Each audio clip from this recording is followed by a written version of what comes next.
So it would be nice to hear from you. Okay. Thank you, Adrian.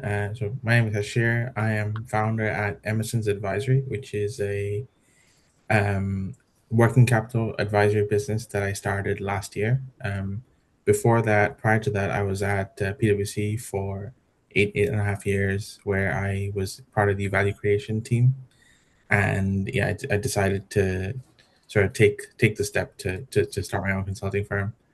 I'm actually a very new member of the TMA. I joined, I think, in last November, and I attended the first the preview event earlier this month, which was my first proper event. So, very much looking forward to connecting with a lot of people here and learning as much as I can from them to help me out on my consulting journey.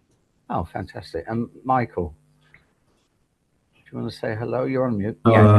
Yeah, I'm Michael. I work at Gordon Brothers. I'm in our analysis team, so I do a lot of the modeling behind different deals or valuations or transactions. Been doing that almost 7 years, and I'm on the next gen committee as well for London.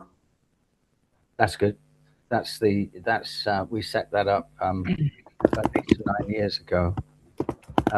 That's cool. Oh, hello, YY. We're a bit thin on the ground today. Do you want to introduce yourself, YY?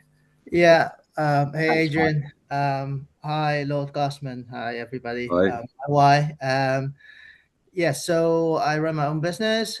Prior to this, I was, my business, I do acquisition and turnaround of SMEs where they need help the most. And we go in with our expertise, turn around, and then scale them better and then share profit with the founders who couldn't quite make it.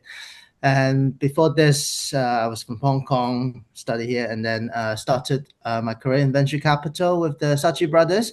So, Lord Glassman, you're the only second Morris that I know. Oh, right. The other one was I was working with Lord Saatchi. I know the other one. We've got him in common, yeah. Yes, you were, weren't you? Yeah. And then after that, I was in 5-6 years in private equity with Resolution Property and Benson Elliott. Both of them were bought up by larger players. And then I started Hardcore Ice, which is my own business now. Yeah. Great to meet you. And you count as one of your board members, investors, Kwasi Kwarteng. Yes. Congratulations. Yeah.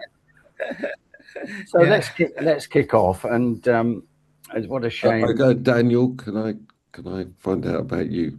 Yeah, thanks everyone. Oh, sorry, I can't see you. I was lurking, Adrian. There's Dan. Hello, Dan. Yeah, hello everyone. So Daniel Atherton, so independent.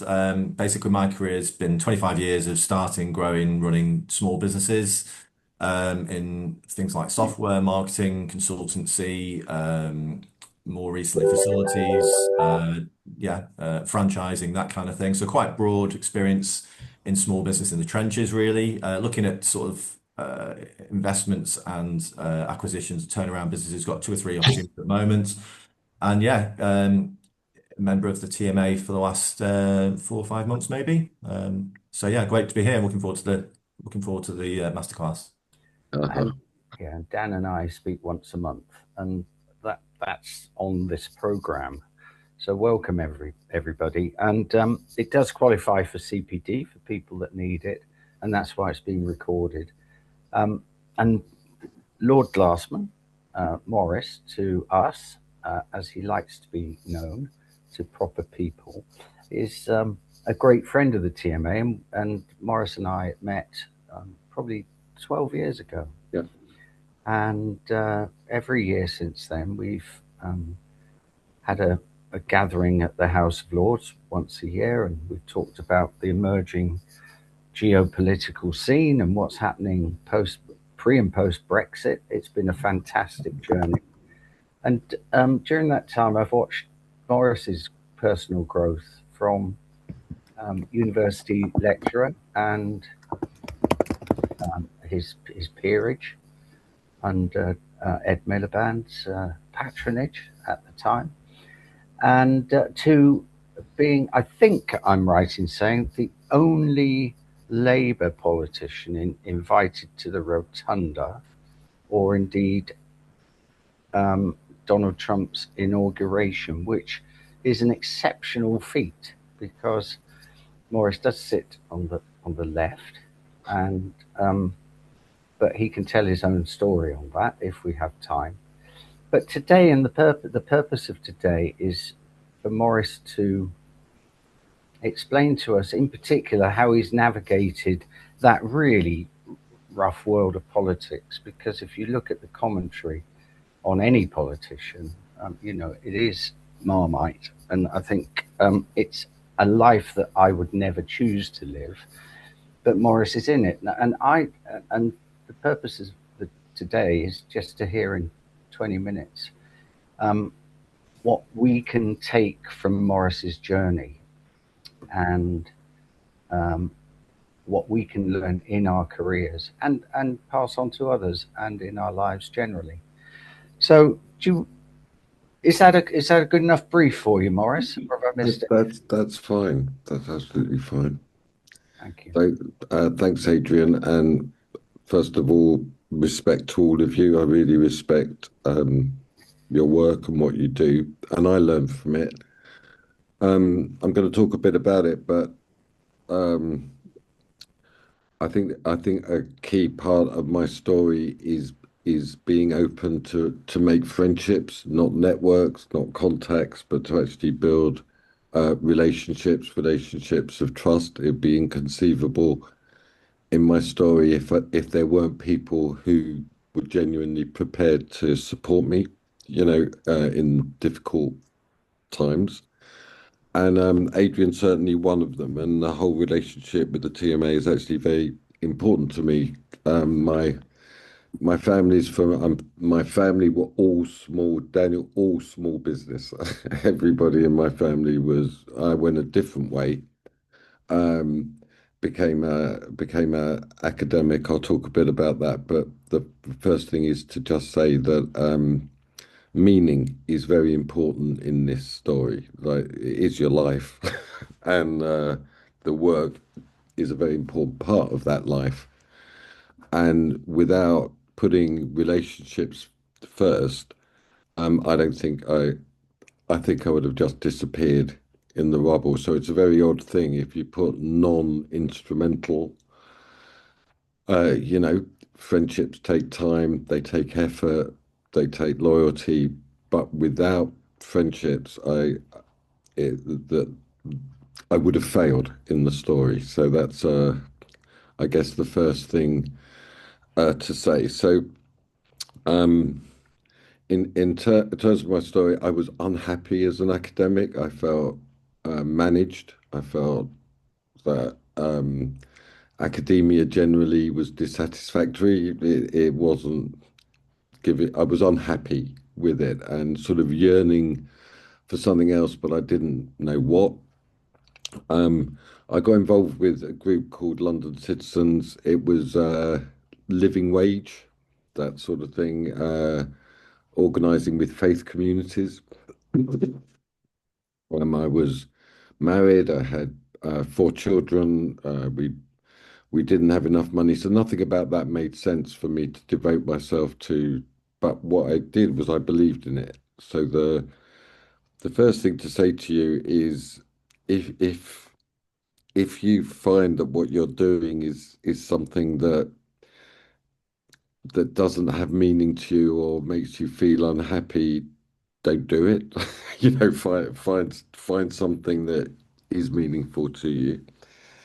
So I guess that's the second thing. So on the do, be prepared to be vulnerable, be prepared to fail, but if it's meaningful to you, do it. So the first thing is relationships. The second is, and I see it all the time, is being compliant doesn't work. It really doesn't work.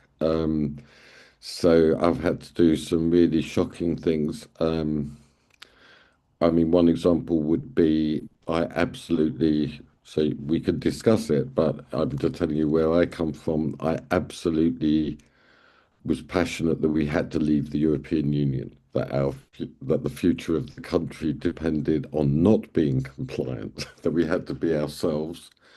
I love Parliament, I love the common law, I love our liberty, all those things, and I saw them all being eroded. And within my party, when we called a meeting in Parliament for those who supported Brexit, there were 5 MPs and 3 Lords, right? It was a completely dissident minority view. And so I had a enormous call to make, which was, if I was going to go really public and really campaign for Brexit, I would lose essentially all support in the parliamentary party.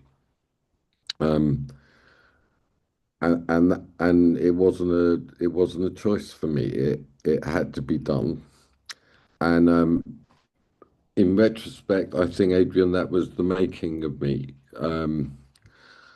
I got involved with, if you remember, there was Vote Leave. So with Dominic Cummings, with Michael Gove, I was called a traitor. I was called a tool of the right. But 2 things. The first is we won, and that changed everything. I mean, then that changed things. And the second is the relationships I made along that road have proved to be enduring. Michael Gove, Dominic Cummings, I would consider them to be friends. So that's the message. It's the courage, and don't be compliant if it really sit. On the whole, I've found that if something feels wrong, it is wrong. And what you have is this whole weight of expertise. So I'll give you a couple of statistics. 92% of academics voted for Remain.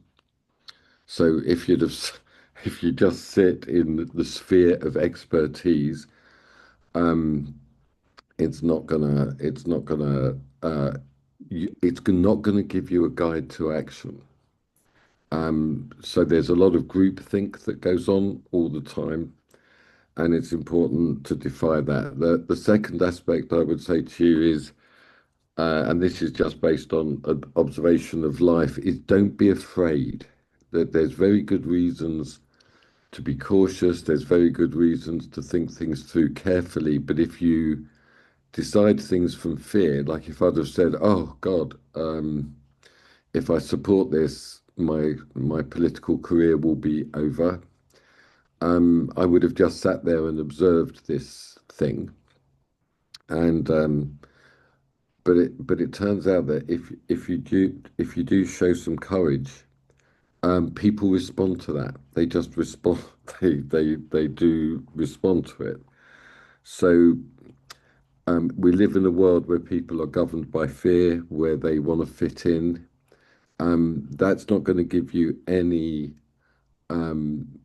joy. It's not going to give you. It's not going to give you what you're looking for. It's not going to lead to success either. So what we see is we're living in a time where things are very different. So Adrian mentioned the invitation I got. I don't want to say anything, Adrian, but I was in fact the only British parliamentarian in the rotunda. I mean, there were no Conservatives there either. So why was I, an obscure Labour Lord, invited? Because J.D. Vance, who's the Vice President, wrote a book called Hillbilly Elegy. That's the other thing, writing. Don't be afraid to put your thoughts down and share them. Writing turns out to be an extremely, extremely important thing. I didn't know this. I was sort of assumed that people don't read, that they don't care, but they do. They particularly read they don't read books, but they read articles and they read things. So I've always put a very strong emphasis on publishing, putting down what I think. And so I wrote a lot about the working class in our country being abandoned, just how Thatcherism and then Blair didn't care at all for the working people of the country. The industry was not an irrelevant thing or a thing from the past, but a very important aspect of a successful country and an economy. And I got this book in the post from this guy called J.D. Vance. I'd never heard of him. But my mum taught me how this is an important thing. If someone gives you a gift with a note, write a thank you letter. Okay. So if someone, so he sent me a book and he said, "Oh, I really like your work." Da, da, da. I'd never heard of him. And I wrote back and said, "Interesting book. There's a lot in common here. Here's something interesting." At that time, he wrote to me asking if it was possible to rebuild the New Deal coalition in the Democrats. He considers himself at that point a Democrat. I replied, I wouldn't put too much weight on that. I said, I'm in a party called Labour and it's difficult to get the interests of workers heard. And we had a very pleasant exchange, maybe 3 emails each side. And like many things, it just fell down the memory hole. But when Trump was elected, he wrote me a personal note and invited me to the inauguration. So this is another thing that I say about relationships. Don't be afraid to speak honestly to people you don't know and share your thoughts. And that's been a very interesting journey. So I think we're living in a new era. The old era has passed, which I call the era of sometimes I call it progressive globalization. Sometimes it's the rules-based order has gone. The nation state is back. The working class decide elections. It's a very different world. Security, national security is now much larger on the minds of government than it used to be. So there was no problem China buying our nuclear, right? there was no problem with the French also having huge stakes in aspects of national security. Now it's not acceptable. It's not acceptable to people. It's not acceptable to governments. Interests are back, and above all, it's the end of multilateral rules-based order. Putin invaded Ukraine. Did you notice that Trump just arrested the leader of another country in his homeland and now is in jail in New York? So it's also an age of empires. The United States, China, Russia, and there's no pretense about it. It's a time of a war. So defense is of primary importance now. And so what we're seeing is the collapse of the old order. I just thought I'd share that with you. So essentially, when I look at my journey, Adrian asked me to look at my journey. You're going to get in life, you're going to get criticized, you're going to get attacked if you are courageous. If you don't comply, you're going to have to work against. But the other factor is about leadership, really. And, just share with you the worst conversation I ever had in politics. Very early in my Blue Labour journey, I was invited. Do any of you remember Gordon Brown? I mean, he's a guy he used to be Prime Minister. He used to be this. Anyway, he was in number 10 and I was invited in. It was the first time. I was very nervous and he walked in and I suggested in the conversation that there was a lack of leadership. And he said, well, what do you mean by leadership? And I said, someone with followers. A leader is someone with followers. This was non-compute. He precisely thought the opposite. He thought a leader was someone who tried to be unpopular. It was an incredible conversation to witness. Make the tough decisions, make the difficult decisions. And, I looked around and I said, how many of the people in this room he was surrounded by? That was the first time I met Ed Miliband. They were all sitting in the office. And I said, how many people would be here if they weren't being paid? That's the point that I was making about relationships. It's the people who stick by you when it's not in their immediate interest to stick by you. And that's a mixture of things. It's trust. It's building up a relationship over time. It's not just being, on a WhatsApp group. It's spending the time talking to people, listening to them, and really listening to them. So, in my leadership role in Parliament, if my friends around me now say, Maurice, I don't think that's a really good idea, I listen to that. I don't just do what I want. So the other thing that I would say to you is pick your battles. You don't, in America, they say you don't have to swing at every ball. I wish I'd been able to talk to the English cricket team before they went to Australia. You don't have to, score four with every ball. Like, for example, we've had this recent kerfuffle this week with Andy Burnham and standing and my view was we may not rate Keir Starmer, but we don't rate Andy Burnham either. Why do we need to say anything at all about this? And so we didn't. I didn't, we didn't. And now you can feel it ebbing away. And so pick your battles, I would say. And the final thing that I'd really like to concentrate on is about meaning. Is that if your work doesn't mean something to you, really think about what think about what you're doing. What does mean thing? What is meaningful to you? What does make you angry? What does, and engage with that aspect of it. You want to live a good life. You want to have meaning in your life. That means that your work has meaning. The relationships at work have meaning. Relationships, family has meaning. How can you be a good force in other people's lives? It's not just about you. It's about understanding yourself as a person embedded in a set of meaningful relationships, and how do you fulfill your obligations within that. So I don't know, Adrian, I could go on, but just rehash what I'm saying is I've found that if you're compliant all the time, it doesn't go anywhere. There is real virtue in doing what you think should be done, or at least saying what you think should be done. The example I gave there was the Brexit referendum. That was a very non-compliant thing to do, but it was meaningful to me. I couldn't bear to think that I would just let it go.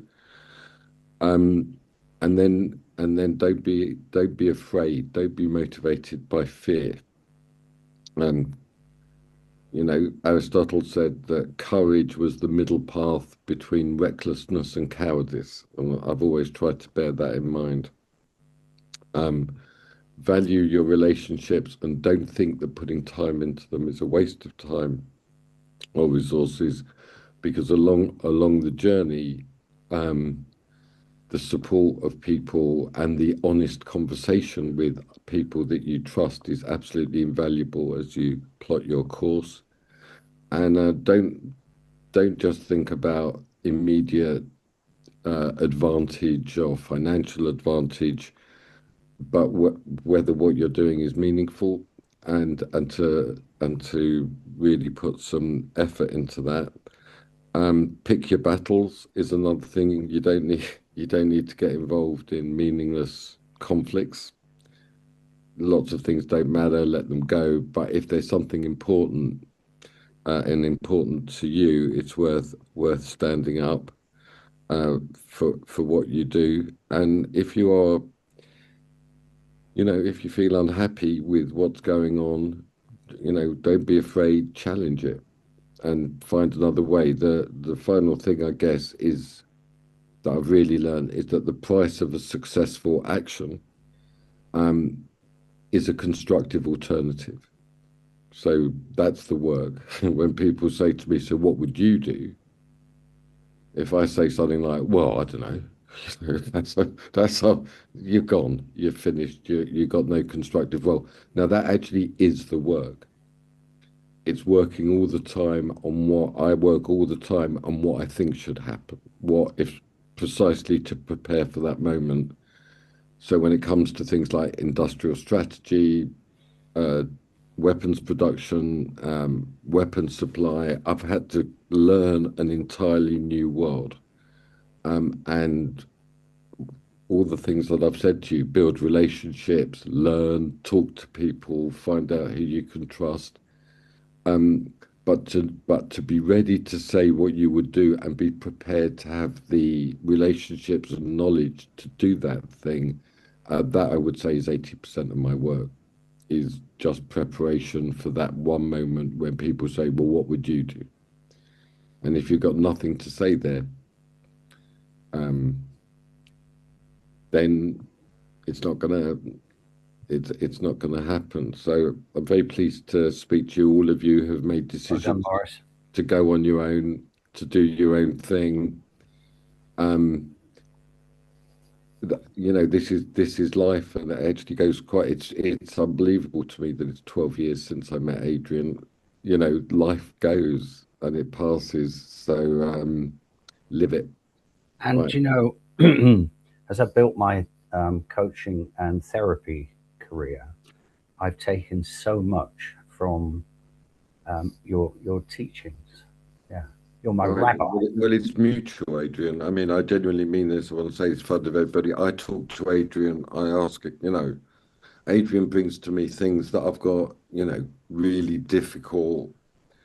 You know, I used to joke, why was I so strong in support of the TMA? And I said, well, I'm in the Labour Party. Well, and one of the best coaching questions that you'll ever hear is, what do you want to have happen?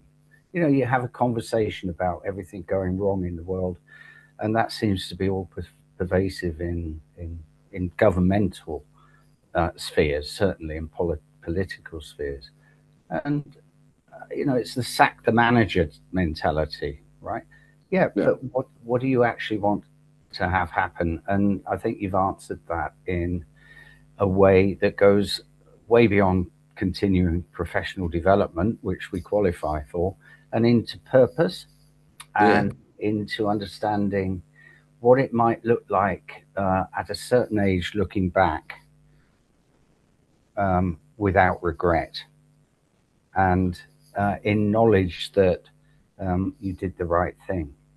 And I think that that is a value that possibly came from our generation. I'd like to think that, and needs to be relearned and retaught. But there's a certain beauty in what you were talking about today. I want to open it up to a few minutes of questions. If we do just finish, it's because whilst we've extended Zoom, we are limited to 40 minutes on the old contract. Sorry about that, it's way too long, but it anyway, depends. Please, anything. All these, let me just summarize it, trusting relationships. And, you know, there are only going to be one or two or three of those. They don't come in dozens.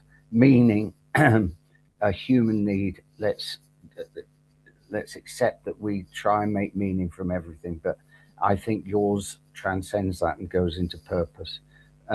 Honesty around vulnerability, 100%. And failure is hardwired into us now as a bad thing. And I think a lot of people successful in business come from families that could have been quite critical of failure or see failure as something to be avoided.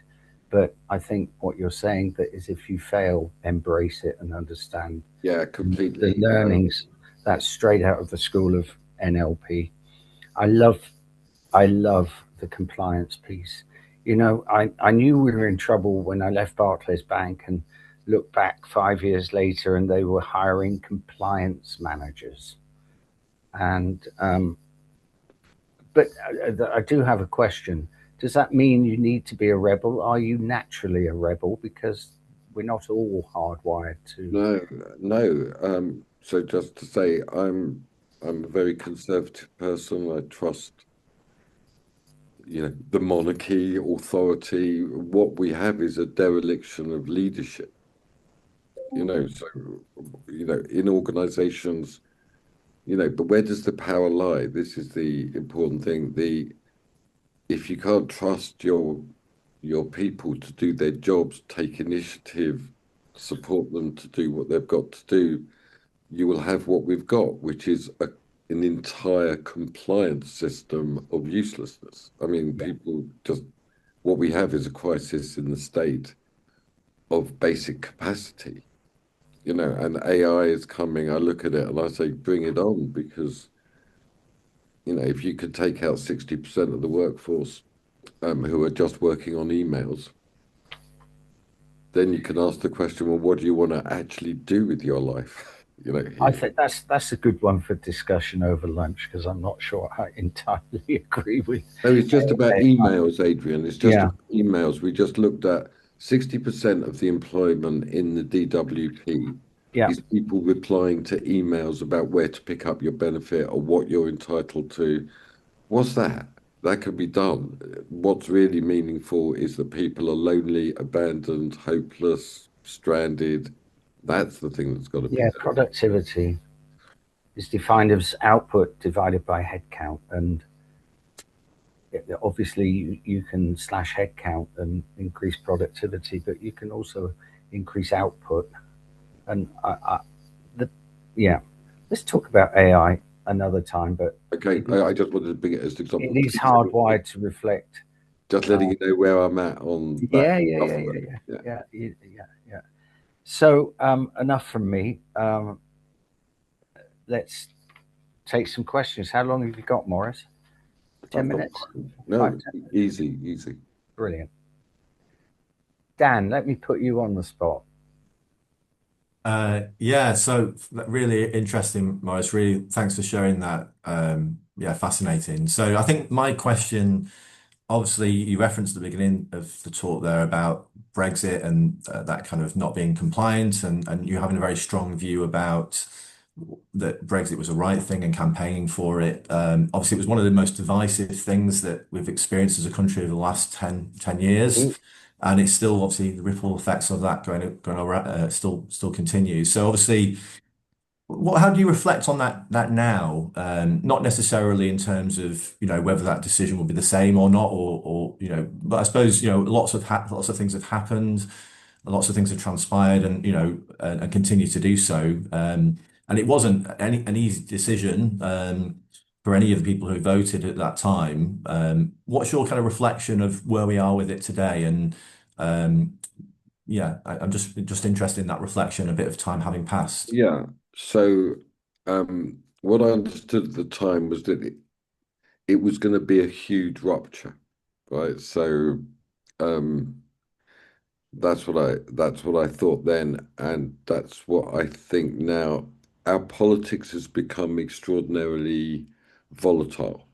So what we essentially, Dan, what I think is that for around 30 years, politicians could say nothing we can do about that. Immigration, nothing you can do about that. Industrial strategy, nothing you can do about that. Maastricht, Lisbon, I don't want to go into all the details, but essentially national politicians were turned into local authority managers. Like, you've got to keep yourself in order. You get, dustbins, health, welfare, that's our thing. Industry, in many ways, economic policy, strategy, that's not anything we can do anything about. And then we left it. Well, we didn't. Then there was, if you remember, 2.5 years of complete confusion, with the referendum result opposed to the parliament, and then if you remember, Boris Johnson won a huge election victory with Take Back Control, and he didn't. And now look at them. I mean, we're talking about the virtual disintegration of the Conservative Party as a national force. I went up to Manchester about 10 days ago. I thought, T.S. Eliot, here's another thing I can teach you. He said in his poem, "Do not ask what is it, let us go and make our visit." I said, I'm going to go to Gorton and have a look. The Conservative Party didn't even exist. I think they get 1% in this by-election. And then you had my party, Labour, winning a huge majority and now disintegrating itself. So what you've seen since Brexit, you've got Reform 10% ahead. You've got the Greens really growing as a alternative force. So what it's unleashed is a quite huge transformation. And if you oppose the direction of Brexit, then you've got the Trump election, which is a very significant. I think that the EU looks like it's incapable of acting, of being able to act. I mean, these are tumultuous times, and in many ways they were initiated down by the Brexit vote. So my reflection on it is that there is still a real reluctance to grasp the possibilities of what this is. In a way, we're blindly moving into it. Our very strong support for Ukraine, we didn't have to ring up Paris and Berlin to get permission to support them. That was a very big shift. I think that's a crucial alliance for us to build. And also how we relate to the Commonwealth is now coming into play. India's a very significant power, Australia, New Zealand, Canada. Did you notice that when Trump started talking about invading Canada, I did note that King Charles went immediately to Canada to show these are things that would be bogged down in Europe. Europe is dying. It's very important that we lift our horizons. So just to answer your question straightforwardly, Dan, Brexit really was one of those moments, like the election of Thatcher in '79, after which everything is different. And we're still dealing with the consequences of that because now the vote matters. So, who would have ever thought that we'd be looking at potentially a reform government? If you just go back 6 years, pardon, no, but now it's real. So, and above all, it was a vote of dissatisfaction by huge numbers of people in our country who people think didn't matter. Yeah. Of which the white working class is a very significant part of that. I could go.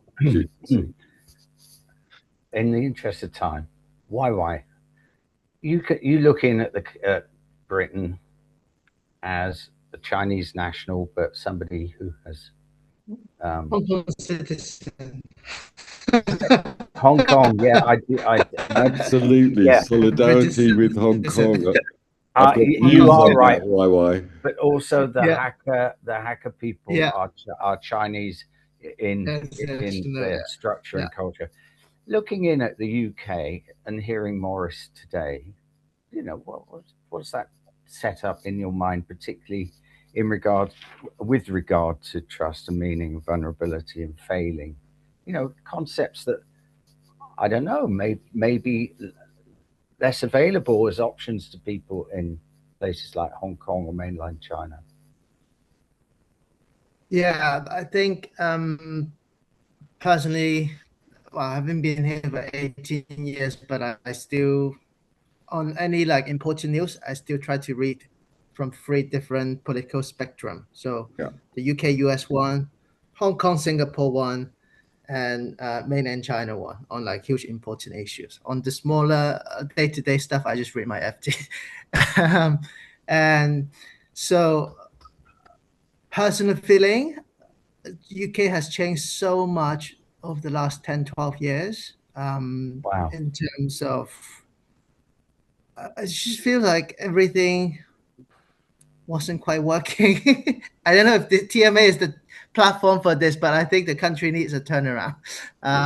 Yeah. I first came here, I was like so excitedly like calling my parents like, hey, this is amazing country, and I could be in a Starbucks. I would be leaving everything on the and the library and everywhere, like just leaving there on in the shop, like gone to the bathroom, went out to have a quick call. You didn't need to have to worry about any of these. And so that's like all these petty crimes is one thing, like that's affecting people. And now I got a phone strap just so I can use my phone, reply to message if I need to be on the go.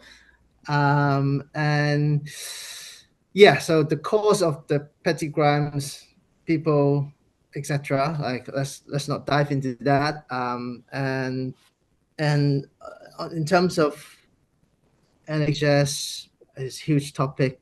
I never had to use NHS, but now that I have 2 kids, realize you can't.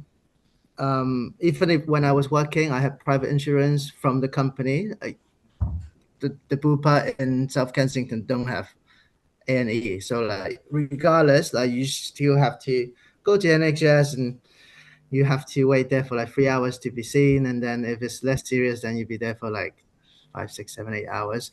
But my friends who were born and grew up here told me like 15, 20 years ago, NHS was pretty efficient. So, but I had no reference point. And yeah, I mean, I was actually at a dinner with Michael Gove, because I am at the Onward think tank. I was out for SMEs in these dinners and policies, initiatives that can be used to support SMEs. But where was I going with that? With the Onward with Go, that was a point that I made at the dinner, but I can't remember. I lost my train of thought. That happens. But yeah, I feel like things should be done, needs to be done. Oh yeah, to that point, we're talking about, yes, we need growth. How do we do growth? Like everything is so heavily regulated. People are not motivated. Like it's too much money dishing out to everyone. Like ADHD, like mental health claims, benefits exploded. We at the point where our national debt is, you can't borrow more without heavily detrimenting the bond market, etc., etc.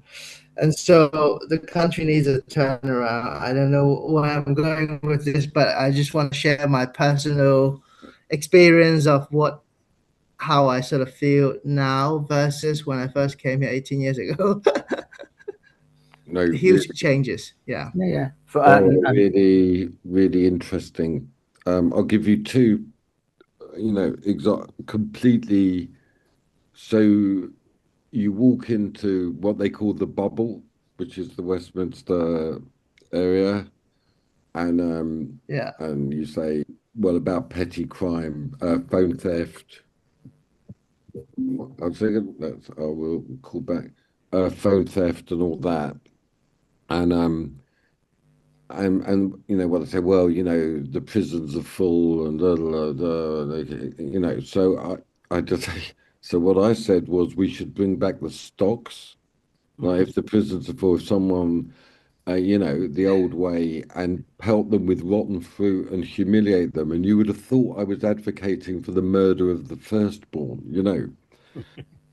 but amazingly that actually had a huge resonance, and I really, as a country, we've got to remember what our virtues were, and it was precisely a very high level of trust in society. And once that goes, you're done. You're finished. And on a separate point, I was also very, very strong in support of the people of Hong Kong. I would have fought the China. I would have not accepted that incorporation, because precisely you had a trustful society that that wasn't afraid, and now you're going to have a compliant society, and yeah. So we share the idea that the country needs a turnaround. That's for sure. Right. Yeah. And Hashir, as newest member to TMA, welcome.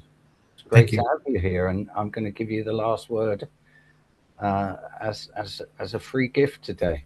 Thank you. I'll also share Marsh's sentiment around Hong Kong. I actually grew up there as well before I moved to the UK, so I was there for. Oh, hey. It was my first year at university when the umbrella revolution started. I went back, and Amazing. the unity you saw in Hong Kong was different. But yeah, And it was beautiful, right? Yeah. It was beautiful. Yeah. A lot of my friends are, share very similar views. I think fear, anger were the main sort of emotions. So a very interesting time to live through personally. And then also being from India, where politics is its own game. You get a lot of contrast, comparisons, etc. I think I found all the comments very interesting. I think the sentiment of confusion is really what I feel is happening in the UK now. People are just unsure of what life will look like in the next year, 2 years. I recently got my citizenship, so Congratulations. Thank you. I'm probably joining that boat as well soon. So what is life going to be like here? Are there more opportunities elsewhere? I think what I wanted to ask really is, do you think that the change or the move away from a two-party system at the top creates more division or discussion in society? Because when you have a very clear two-party system like you do in the US, people know you're either this or that, and they sort of talk about it. But when there are multiple views across, a group of 10 people. Well, we can talk about that. The first thing I'd say is that Trump did a very hostile reverse takeover of the Republican Party. I mean, that's an extraordinary thing that he did. He created a whole new base of voters for the.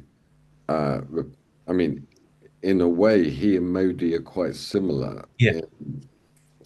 That it used to be, if you remember, when I was growing up, it was the Congress Party. Yeah.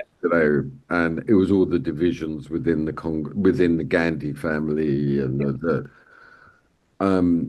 Modi really morphed that into very explicitly hidden. We could talk about that. I'm just saying that often America doesn't really have party. It's not like here. It's a different thing. So I'm very conservative. I do feel very uneasy about the collapse of the two-party system. I think it's been a source of stability in our society.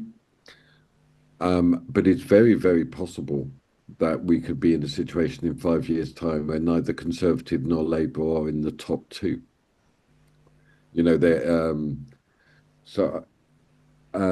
That what Daniel said is true. What the divisions of the Brexit vote will be with us for the next 40, 50 years.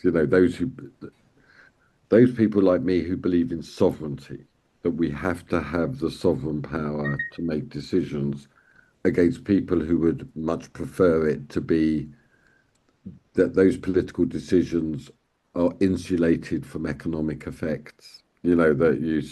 That was the whole thing with the EU. Yeah. So the answer to your question is, in my view, what we are going through at the moment is a transformation. Whoever can adjust to the new realities will flourish. And those who are still lingering, we saw that with Boris Johnson's government. Yeah. I mean, that's near enough to remember the enthusiasm about that. Let's get Brexit done. Let's do new economic model, leveling up, nothing. And they got hugely punished for it. That's democracy. Yeah. And if you can't respond and learn, so I would always say I love my country. I really do. Whenever I come back from being abroad, I'm grateful when I arrive. You know, but we've got to strengthen the beauty of our country. Its civility. We're losing a lot of civility. I personally think that there are huge problems with Islam in the body politic. That the rape gangs, the violence, the house burning. This has got to be dealt with much more honestly. I'm a huge supporter of Shabana Mahmood, by the way. I think she's a really good person, a blessing to our country. So, my message when I'll go into work in a minute to my party is don't imagine that if you carry on like this, you're going to survive. You're not. And what will come will be, in my view, worse. Particularly, I mean, Labour's vastly preferable to the Greens, vastly preferable to the Lib Dems, vastly preferable to Jeremy Corbyn and your party. But these are the new forces that will emerge if we lose our working class base, basically, Daniel. We'll just be like the Democrats in America, irrelevant. And you can probably add the Congress from India as well to that, who have sort of disintegrated. Oh, yeah. I mean, Hashir, they contact me all the time. Can we have a conversation? And I reply, why? Like the Democrats in America, why should I speak to you? What are you offering India? Yeah. And where, I mean, if Congress ran with a really strong pro-Commonwealth, pro-worker position, but they're not. They're still confused and they haven't broken the old elites. Anyway, we could talk more about that. And I knew we'd drift into politics, but, for those CPD monitors, it is part of the conversation today, and I hope you allow these professionals a good hour of CPD. Maurice, as usual, amazing. And I think we're going to meet in June with the TMA, hopefully. You offered it in the stairwell at the Christmas lunch. Certainly did. I'll always be there, Adrian. I really, really admire the work that you do. I try to learn from it. Today's a bit unusual because you've asked me what I think, but if I met you, I'd love to just talk to you about what you do and how you approach it. A real pleasure to meet you, and I send blessings to all of you. Why don't lose faith in the country? It's still love the country. Yeah. Just a very quick word from me. I've been on in the background, by the way, just without my camera on, but that was a really interesting session. And massive thank you to Adrian and Kelly for organising. Yep, thank you. Lord Glassman, thank you so much for taking the time to speak to everyone this morning and for everyone that's attended. Thank you very much. And we will share this with the group, so it will go wider, Maurice, if you're happy with that. Totally. Don't be afraid. I've got to live what I've told you. So exactly. And really just looking forward to meeting you all in person. Very courageous. Thank you, guys. Thanks, everyone. Take care. Thank you all. Bye-bye.